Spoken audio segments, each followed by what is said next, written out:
Mootummaa wayyaanee yuunivarsiitii Wachamoo keessatti barattoota sabaan qoodu walitti buusuuf shiraxateen barattoota Oromoo 4 irra miidhaan cimaan dhaqqabee jira. Sirna haaromsa gadaa maccaa godina Jimmaa aanaa Omn Oduu Hulleetti gaggeeffamaa ture nagayaan xumuramuun gabaafamee jira. Dhaabbata biyyoota gamtoomanitti komishiniin mirgoota dhala namaa tarkaanfii humnoota tikaa mootummaa Itiyoophiyaatiin lammiilee irratti fudhatamu nu yaachiseera jedhe. Pirezidaantiin Ugaandaa Yoweri Museveniin jaalala pirezidaantii Ameerikaa Doonaald Tiraampiif qaban ibsan. Agabadhaadhaa akkam jirtan kabajamtoota daawwattoota Oromiyaa Miidiyaa Neetwork OMN irraa oduu sa'aatii kana qabannee dhiyaannee jirra. An Muhammad Fantaalleeti.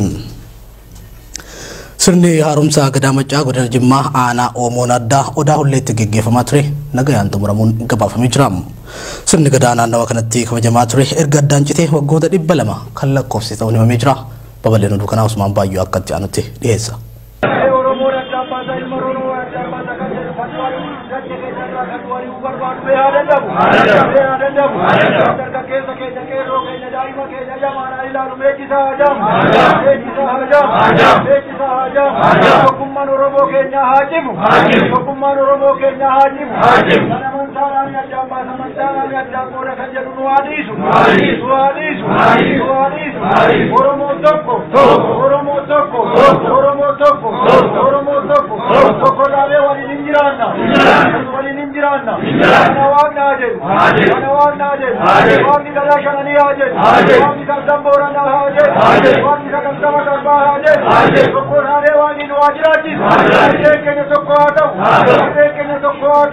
Sirni gadaa Oromoo Oromiyaa bakkoota hedduutti dhiibbaalee mootummoonni abbaarree biyyattii bulchaa turan taasisaniin qancaruun baroota hedduuf addaan citee tureera. Uummanni Oromoos aanjaa argate cufatti fayyadamuun aadaa, duudhaa fi seenaa isaa laaffate deebisee itichuuf hojjechaatiin jira. Sochiin sirna gadaa Oromoo cimsuudhaaf hawaasa bal'aan hojjetamaatiin jiru kun hayyoota seenaa, manguddoota biyyaa, abbootii gadaa fi dhaloota haaraa amma lafaa dhufaa jiruun cimee itti adeemamaatiin jira. Haaluma kanaan godina Jimmaattis haaromsi gadaa maccaa bakkatti deebisuuf sochiin erga eegalee bubbuleera. Muddee 30 barkum 2017 magaalaa Jimmaatti abbootiin gadaa, manguddoonni, hayyoonni, foollee fi hawaasni bal'aan aanaalee godinichaa hedduu irraa walitti dhufuudhaan sirna kanarratti argamuun galma sinimaa Dolollootti marii taasisaa turuun isaanii nutis oduu keenya amma Jii 2 barkum 2018tiin gabaafneetiin turre. Sirni haaromsa gadaa kun godina kanatti aanaa Omn bakka Oduu Hullee jedhamutti tibbana haala ho'aa ta'een gaggeeffameera. Sirna kanarratti tuutni abbootii gadaa maccaa kan argaman yoo ta'u,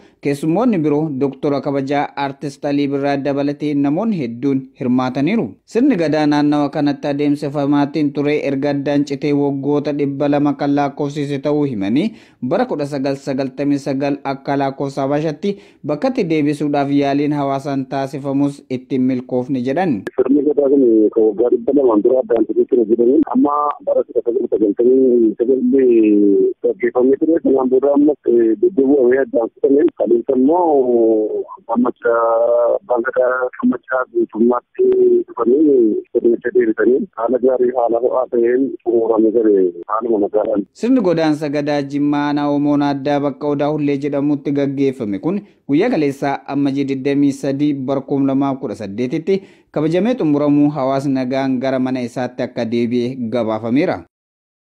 Mootummaa wayyaanee yuunivarsiitii Wachamoo keessatti barattoota sabaan qooduun walitti buusuuf shiraxateen barattoota Oromoo 4 irra miidhaan cimaan dhaqqabee jira.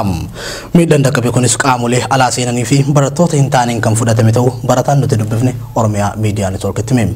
Abdusalaam Hasan. Yuunivarsiitii keessatti mootummaa wayyaanee dabballoota isaa barattoota fakkeessee mooraa yuunivarsiitii keessa naquun hojii barattoota walitti buusuu ceemsee itti ofeera. Naannoo sabootaa, sablammootaa fi uummattoota kibbaatti kan argamu yuunivarsiitii Wachamoo keessatti mootummaa wayyaanee barattoota saba biroo barattoota Oromoo irratti kakaasuuf shiraxataa jira.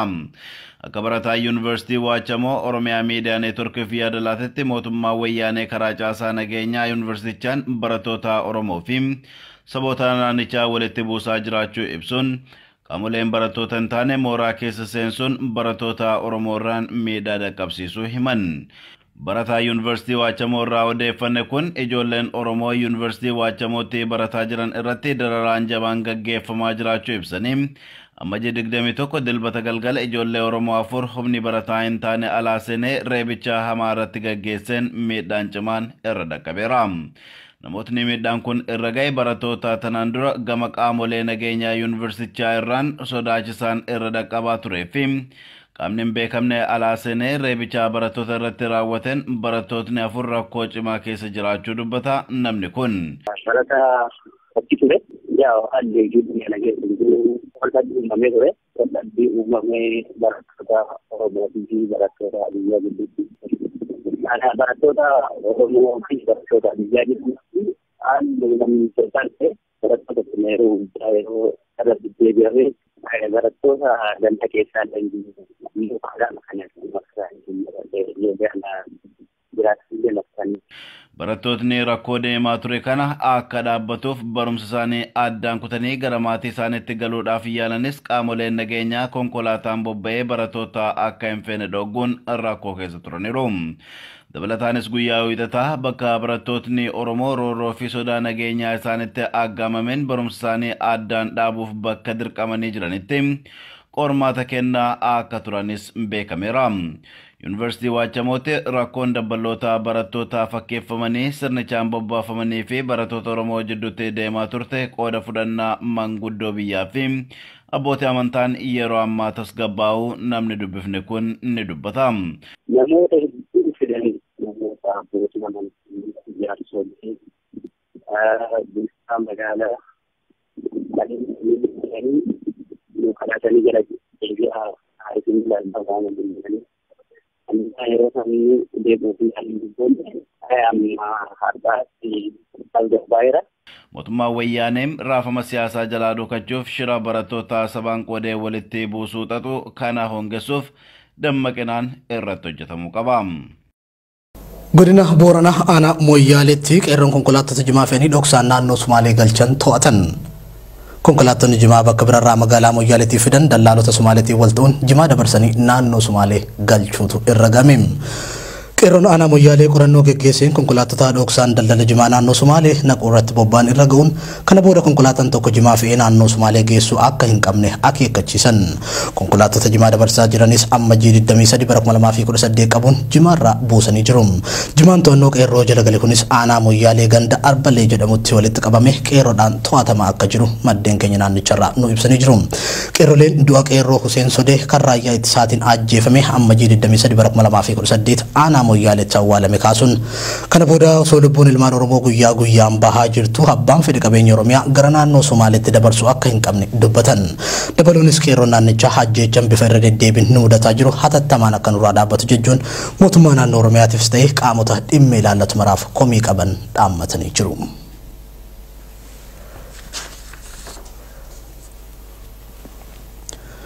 Godina Harargee bahaa magaalaa Baabbileetti albuunni abbootii qabeenyaa antummaa hawaasaa hin qabne harka ture bulchiinsa aanichaatiin dargaggoonni magaalatti akka irraa fayyadaman taasifamaa jiraachuun dhagahame.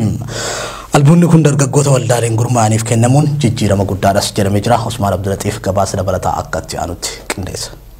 Caasaan saamtota albuudaa fi qabeenya uummataa naannoo Oromiyaa keessa ture qabsoo uummataa fi sochii hoggansa uummataatiin hanga tokko dhabamsiifamaa jiraachuun ifam. Kun ammoo saaminsi sirna wayyaaneetiin gaggeeffamu qabsoo qeerrootiin injifatamuu agarsiisa. Rakkoo bulchiinsa gaarii furuu fi hojii dhabdummaa dargaggootaa fooyyessuu maqaa joon sochiin bulchiinsi mootummaa naannoo Oromiyaa ammaa godhaa jiru bakkoota garagaraatti hojiin jalqabbiin gaariin itti ufee jira. Godina Harargee bahaa magaalaa Baabbileetti gaaffiin dargaggoonni fi jiraattonni magaalattii gaafachaa turan qabsoo qeerrootiin dirqamee bu'uurarraa deebisuudhaaf bulchiinsi garasii hojii hojjechaa akka jiru jiraattonni dubbatan. Hanqinoota mul'atanii fi rakkoowwan bulchiinsa gaarii yeroorraa gara yerootti dargaggoonnii fi hawaasni magaalattii gaafachaa turan keessaa tokko albuutota abbootii qabeenyaan waggootan dabran qabamanii saamamaa turan bulchiinsi magaalaa Baabbilee gara hawaasaatti deebisaa jira. Magaalaa Baabbileetti dhahaa albuuda abbootii qabeenyaa antummaa hawaasaan qabne harka ture harkaa fuudhuun dargaggoota waldaalee 3 miseensota 60 of keessatti hammateef dabarfamuu himan. Akka maddeen gabaasanitti dargaggoonni albuuda dhahaa kana irratti gurmaa'uun akka irratti hojjetaniif dabarfameefis kanaan dura hojii dhabanii rakkachaa turani. Har'a garuu abbootii qabeenyaa sona tokkollee osoo hin dabalin warreen hawaasaaf osoo humaan gumaachiin hojjetan irraa fuudhanii dargaggootatti dabarfamuu kanatti gammachuu guddaan kan itti dhagahame ta'uu himan. Dhimma kana ilaalchisuun kaantimaan bulchiinsa magaalaa Baabbilee aadde Maryam Mohammad hojiin amma eegalame kunis cimee itti ufajaan dargaggoonni abdii hegeree biyyattii taatan ciminaan hojjettanii kaayyoo baataniif dhugoomsuun mataa keessaniin hangaftanii guutuu biyyattii akka jijjiirtan abdiin godhaa jechuun bulchaan bulchiinsa godina Harargee Bahaa obbo Jamaal Ahmadiitis yaada qaban kannatan. qabatamatti wanni jaame kan fedhii fi faayidaa uummataa eegu hojiitti hiikamuu qaba. Bulchitoonni kanneen waan waadaa galan deebi'anii kan ganan taanaan sochiin qeerroo kan itti fufu ta'uu sabboontonni ibsan. Dhaabbata biyyoota gamtoomanitti komishiniin mirgoota dhala namaa tarkaanfiin humnoota tikaa mootummaa Itoophiyaatiin lammiilee irratti fudhatamaa jiru na yaachiseera jedheem. Komishinichi ajjechaa waldiyaatti raawwatame balaaleffachuun qaamoleen gocha raawwatan seeratti akka dhiyeeffaman gaafatee jira. Ihoon ingidaa akka baasa dabalataa qaba. Tarkaanfiin humnoonni tikaa mootummaa Itoophiyaa hordoftoota amantaa Ortodoksii ayyaana cuuphaa kabajataa turan irratti tibbana fudhatan haalaan kan isa yaachise ta'uu dhaabbata biyyoota gamtoomaniitti komishiniin mirgoota dhala namaa beeksise. Komishinichi ibsaa dhimmicha ilaalchisuun baaseen tarkaanfii humnaa fudhatameen yoo xiqqaate lubbuun namoota 7 darbeeraa jedhe namoonni hedduun madaa'uu isaanis beeksiseera. Gocha bulchiinsa naannoo Amaaraa magaalaa Waldiyaatti amajjii 20 bara 2018 raawwatame kanaaf humnoonni tikaa mootummaa mormii hawaasni sirnicha irratti bifa sirbaan dhageessisaa turan humnaan dhaabsisuuf yaaluun ka'umsa ture. Humnoonni tikaa namoota sirbaan mormii mootummaa irratti dhageessisaa turan irratti dhukaasa banuun lubbuu lammiilee gaaga'uu isaanis ibseera. Komishinichi tarkaanfii kanaan booda haalli Waldiyaa keessa ture gara jeequmsaatti jijjiiramu namoonni mootummaa irratti mormii qaban dhageessisaa turanis daandii cufuun qabeenya barbadeessuu isaanii eere. Sirni biyya bulchu riiformiiwwan haala qabatamaa biyyattii irratti jijjiirama fidan hojiitti hiikuuf waadaa seenee torban lama osoo hin caalin ajjechaan kun raawwatamuun sana gaddisiiseera gaabbisiisaadhas jedhe komishiniin mirgoota dhala namaa dhaabbata biyyoota gamtoomanii. Mootummaan humnoonni tikaasaa lammiilee irratti tarkaanfii humnaa fudhachuurraa akka of qusatan gochuu akka qabuufis hubachiiseera. Gocha waldiyaatti raawwatameen namoonni ajjeefamanii fi madaa'an jiraachuun pirezidentii bulchiinsa mootummaa naannoo Amaaraa obbo Gaddoo Andaargaachoonis mirkanaa'eera. Obbo Gaddoon dhimmichi of eeggannoon kan qoratamu ta'uu dubbatanii turan. Qorannoon kun bifa dhiibbaa qaama kamiirraayyuu walaba ta'ee fi karaa bu'a qabeessaan hatattamaan geggeeffame miidhaa dhaqqabeef qaamoleen itti gaafatamummaa qaban hundi seeratti akka dhiyaataniifis gaafateera. Komishinichi mootummaan hojimaataa qaamolee seera kabachiisanii ammayyeessee haala qabatamaa addunyaan wal simsiisuuf hojjechuu akka qabuufis mootummaan hojimaataa qaamolee seera kabachiisanii ammayyeessee haala qabatamaa addunyaa wal simsiisuuf hojjechuu akka qabuufis dubbi himtuun komishinii mirgoota dhala namaa dhaabbata biyyoota gamtoomanii Raabinaa Shamdaa isaanii hubachiisaniiru. Ajjechaan humnoonni tikaa mootummaa lammiilee irratti miiratti gaafatamummaa hin qabneen raawwatan kutaalee Oromiyaa garaagaraa keessattis itti fufee jiraachuun ni beekama. Jilli abbootii amantaa akkasumas hayyoota Oromoof keessatti hammatee lammiilee shira mootummaa ayyaanatiin qe'ee fi qabeenya isaaniirraa buqqaafamaniif deeggarsa taasisu wallisorraa gara gammoojjii Baaleetti imalan. Jilli kun duguuggan sanyii mootummaa ayyaanatiin lammiilee Oromoo irra gaheessuu kanneessaa ta'uu himanii lammiileen kunneen haala ulfaataa keessatti waan argamaniif hatattamaan akka qubsiifaman yaamicha dhiyeessan. Faayidaa Eliyaas dabalata qabdi.